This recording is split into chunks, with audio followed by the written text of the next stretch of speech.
मित्रांनो, जय शिवराय. आणि आपण आहे लखनच्या गोठ्यावरती आणि अखेर इतकं मोठं पारितोषिक, प्रथम पारितोषिक फॉर्च्युनर ही अखेर लखनच्या गोठ्यावरती दाखल झालेली आहे. आणि आपल्यासोबत संपूर्ण टीम आहे.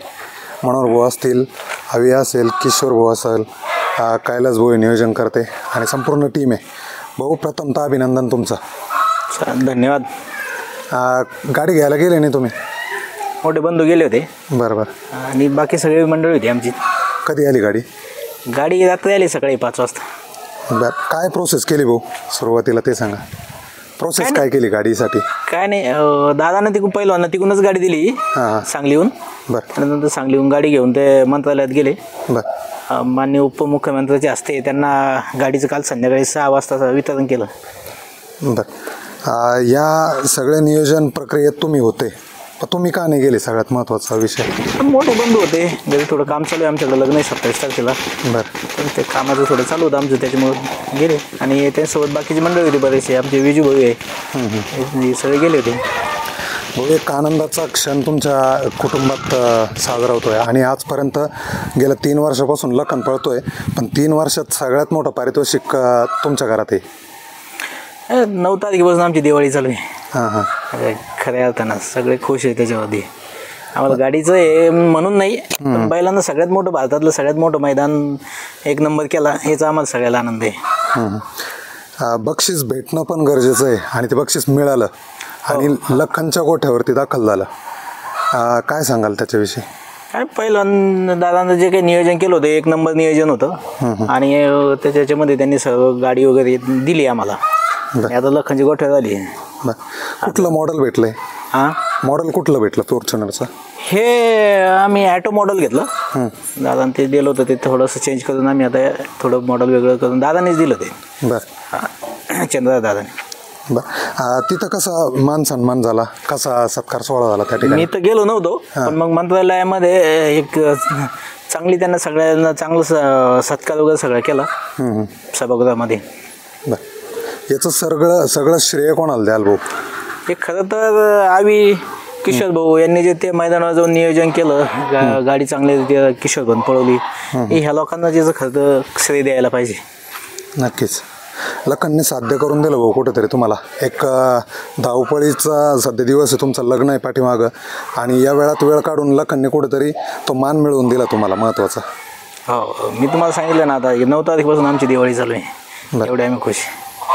आता प्रश्न हा पण प्रेक्षकांचा असेल की सर्जाच्या मालकाला काय भेटलं? नाही, ते ही जी गाडी मिळाली ही आम्हाला सामुदायिक दोघाला मिळून मिळालेली आहे. तर त्याचं जे काय व्हॅल्युएशन आहे ते आम्ही ते त्यांना डिवाइड करून त्यांचं हिश्श्याचं त्यांना दिलं.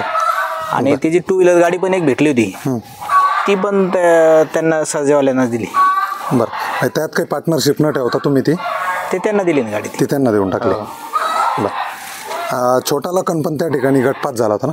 हो, त्याला एक 2 व्हीलर गाडी मिळालेली आहे. ती अजून आणली नाही, पण थोड्या दिवसात घेऊन येऊ.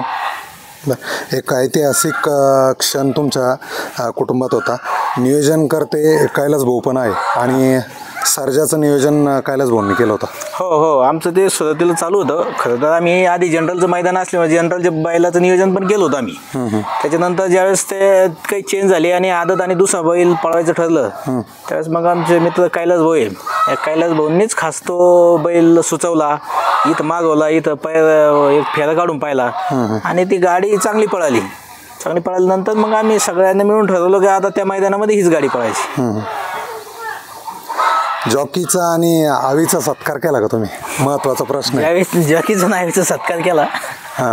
कारण की त्या प्रश्नाला घेऊन थोडीशी नाराजगी आम्ही म्हणजे फुल हार घालून पण सत्कार केला आणि शब्द सुमनाने पण केला सगळ्यांना. किशोर भाऊचा सत्कार नेहमी होतो, पण आवीची पण एक इच्छा होती. 2 महिन्यापासून चप्पल सोडलेली होती, आणि त्याला पण भाऊनी एक 5,000 रुपयाचा बूट घेऊन त्याचा कुठेतरी मान सन्मान केला. नाही, त्याचा हे मान सन्मान नाही केला अजून, त्याचा मान सन्मान करू काय अजून, पण आता हे लग्न होती होती. बरोबर. आवीकडे द्या ना माईक. आवी, नमस्कार. नमस्कार. नमस्कार. तू गेला नाही गाडी घ्यायला? नाही, बैलापाशी कोण नव्हतं ना. बरं.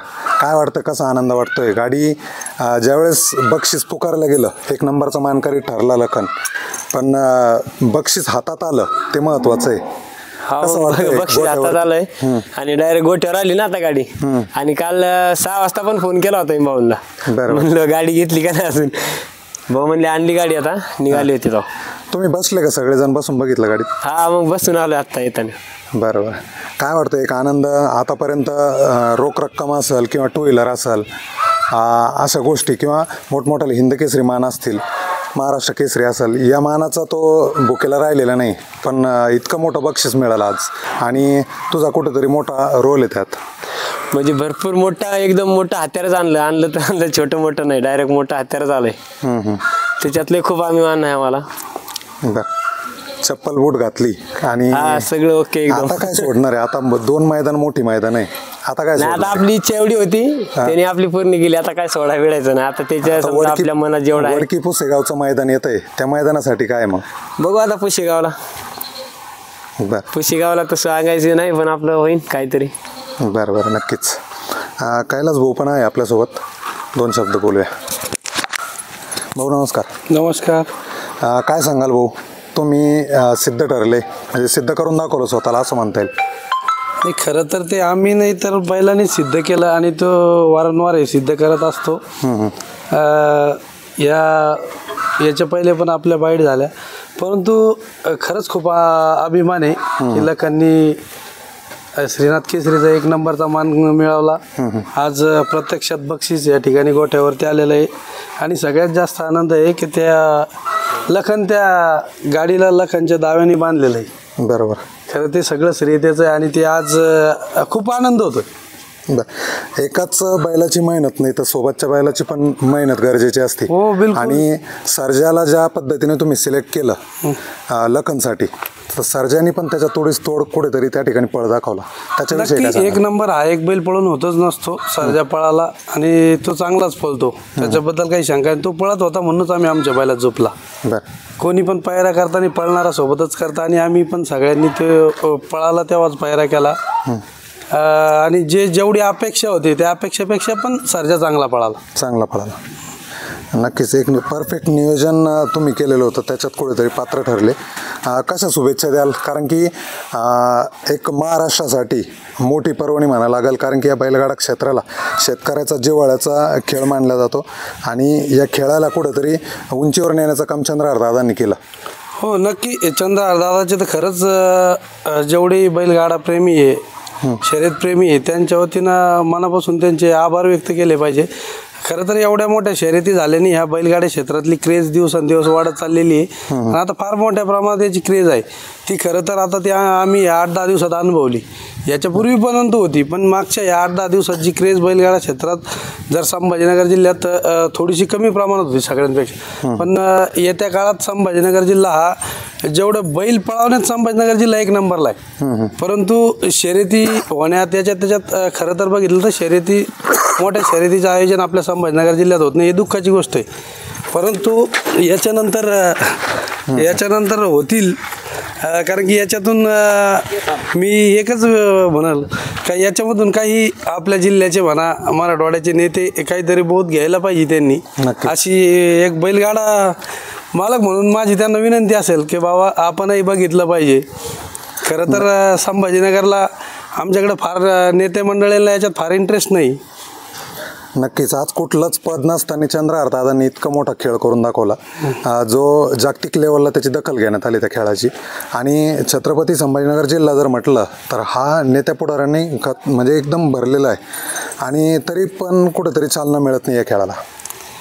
खरं म्हणजे तुम्हाला सांगू का, खऱ्या अर्थाने संभाजीनगर जिल्ह्याला मागच्या 1 वर्षापूर्वी 3-3, 4-4 मंत्री होते. आजही 3-3, 4-4 मंत्री या जिल्ह्याला आहे. परंतु शेतकऱ्यांची खरं तर कुठला राजकीय विषय नाही हा, परंतु शेतकऱ्याला आनंद कुठं मिळतो? एकच दिवस असतो ज्या दिवशी शर्यत आहे, त्याच दिवशी शेतकरी, मला माहिती शेतकरी कधीच कुठं जात नाही. ते एक शर्यत असली तर बघायला जातो आणि तो शेतकऱ्याचा आनंद जर या नेत्या मंडळींना मिळवून द्यायचा असेल तर त्यांनी नक्की हे मोठ्याली शर्यती करायला पाहिजे, अशी माझी अपेक्षा किंवा विनंती आहे त्यांना. नक्कीच. कारण की या खेळामुळं काय वाटतं बरं तुम्हाला, कुठेतरी चालना मिळेल, कुठेतरी बोध घेतील लोक? घ्यायला पाहिजे नक्की. आपल्या जिल्ह्यातलं तर नेते मंडळीने 100% घ्यायला पाहिजे. याच्यातून काहीतरी बोध घ्यायला पाहिजे. जो माणूस खरं तर काहीच नाही, साधा जिल्हा परिषदेचा सदस्य सुद्धा नाही, त्या माणसाने जर एवढं मोठं मैदान केलं असेल आणि खरं आहे ना त्याच्यातून त्या माणसाचं नाव किती झालंय आज जर समजा हे बघा त्या माणसाचं महाराष्ट्र लेवलला म्हणजे महाराष्ट्र देशाच्या सगळ्यात मोठी शर्यत झाली, तिथली पब्लिक किती. मी सांगू शकतो, मी पण एक पक्षाचा कार्यकर्ता आहे, पक्षाचा पदाधिकारी. मला माहिती आहे एखादी सभा घ्यायची असली ना नेत्याची, कुठल्याही नेत्याची असू द्या, ते कुठल्याही पार्टीची असू द्या, त्याला सभा घ्यायला किती खर्च येतो हे मी अनुभवलंय, हे मी स्वतः करत असतो. परंतु खरं तर शेतकऱ्यांच्या बाजूनं नेते लोकांनी तोंडाने बोलल्यापेक्षा कृतीतून करणं हे खरंच काळाची गरज आहे आता. नक्कीच आज लाखोनी जनसमुदाय त्या ठिकाणी बिना पैशाचा जमा करणं हा त्यांनी करून दाखवला आणि एक वेगळा खेळ त्या ठिकाणी भरून दाखवला आणि त्याला साजेसं असं ते मैदानही झालं आणि तो मान कुठेतरी मराठवाड्याला मिळाला. हो नक्की, याचा खूप आनंद आहे. त्याचा मान मराठवाड्याला मिळाला, त्याचा मान संभाजीनगरला मिळाला, त्याचा मान आपल्याला मिळाला. नक्कीच किशोर भाऊ पण आहे, एक जॉकी म्हणून मोठी भूमिका होती. किशोर भाऊ प्रथमतः अभिनंदन तुमचं. धन्यवाद. आणि एक जॉकी म्हणून महत्त्वाची भूमिका असते, कारण की बैल पळणं महत्त्वाचं आहे पण त्याच्या पाठीमागे त्या बैलाला हाकलणं पण महत्त्वाचं आहे. हो. काय सांगाल? हे बघा आपले याच्यामध्ये भरपूर मेहनत आहे. त्याच्यानंतर जे सुट्टी करणारे त्यांची भरपूर मेहनत आहे. परत मालक लोक जे भरपूर मेहनत आहे, जोडीदारचे पूर्ण म्हणजे जेवढे सहकार्य करते आपल्या संभाजीनगरचे हो किंवा करोडे गावचे, यांचा पूर्ण सपोर्ट आहे आपल्याला. त्याच्यामुळं आपण आज सक्सेस झालो. किती वेळेस गाडीवर बसले तुम्ही आतापर्यंत लखनच्या? लखन हे बघा, मी लखन जसा फर्स्ट टाइमपासून भाऊनी घेतला तेव्हापासून मीच बैल हाकलतो. 2.5 ते 3 वर्ष आहे. या 2.5-3 वर्षात इतकं मोठं बक्षीस तुम्हाला वाटतं कुठं मिळालं? नाही, कुठंच नाही भेटलं. 5 लाखाचं भेटलं.